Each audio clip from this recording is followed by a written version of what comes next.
Portofolio investasi, nilai tukar rupiah, dan pengendalian inflasi menjadi perhatian penting Bank Indonesia dalam mengantisipasi dampak COVID-19 terhadap ekonomi. Kepercayaan investor yang berangsur-angsur meningkat membuat nilai tukar rupiah menjadi lebih stabil.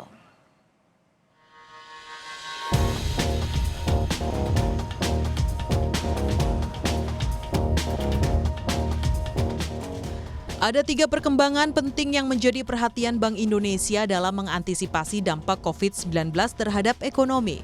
Pertama, portofolio investasi, kedua, nilai tukar rupiah, dan 3, pengendalian inflasi.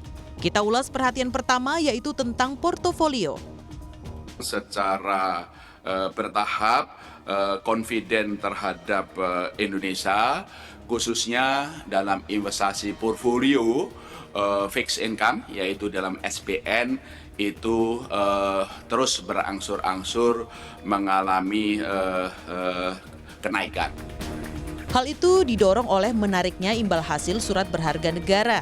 Selisih imbal hasil alias yield spread antara SBN dan US Treasury bertenor 10 tahun mencapai 7,1% atau 713 basis point.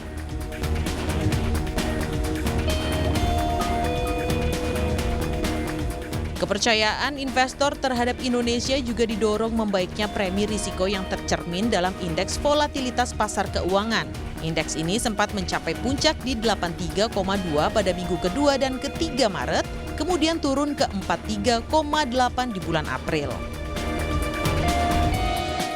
Dari sinilah kepercayaan diri nilai tukar rupiah terhadap dolar Amerika Serikat berangsur-angsur prima. Upaya Bank Indonesia mengawal rupiah ke level 15 ribuan mulai membuahkan hasil. Ke depan, tentu saja dengan perbedaan suku bunga yang masih tinggi dan premi risiko itu yang berangsur-angsur turun, akhirnya tentu saja akan meningkatkan daya tarik investasi di aset keuangan Indonesia, khususnya di SPN. Dan itu juga mendasari perkiraan-perkiraan kami ke depan, itu tentu saja investasi portfolio khususnya obligasi ini akan meningkat dan itu mendukung stabilitas nilai tukar rupiah. Perhatian kedua Bank Indonesia adalah pergerakan rupiah yang dipengaruhi fundamental dan teknikal. Nilai tukar rupiah masih undervalued mempertimbangkan faktor fundamental. Di antaranya inflasi rendah dan terkendali di 3% plus minus 1%. Defisit transaksi berjalan di triwulan pertama 2020 yang diperkirakan lebih rendah dari 1,5% dari PDB dan akan lebih rendah dari 2% dari PDB di tahun 2020. Kemudian faktor bauran kebijakan Bank Indonesia, pemerintah dan otoritas terkait termasuk stimulus fiskal dan moneter. Sedangkan secara teknikal rupiah dipengaruhi penurunan harga minyak dunia, perselisihan Rusia dan Arab Saudi, serta faktor geopolitik seperti isu Korea Utara serta pembukaan lockdown di Amerika Serikat. Di domestik, rupiah akan sangat bergantung pada langkah penanganan COVID-19 termasuk penerapan pembatasan sosial berskala besar alias PSBB. Perhatian ketiga Bank Indonesia adalah inflasi. Inflasi bulan April diperkirakan sekitar 0,18% month to month atau 2,78% year on year. Inflasi selama Ramadan dan Idul Fitri tahun ini diperkirakan lebih rendah dari historisnya. Hal itu dipengaruhi oleh datangnya masa panen di bulan April dan Mei, permintaan yang rendah akibat pandemi COVID-19, terkendalinya ekspektasi inflasi dan langkah kebijakan pengendalian inflasi.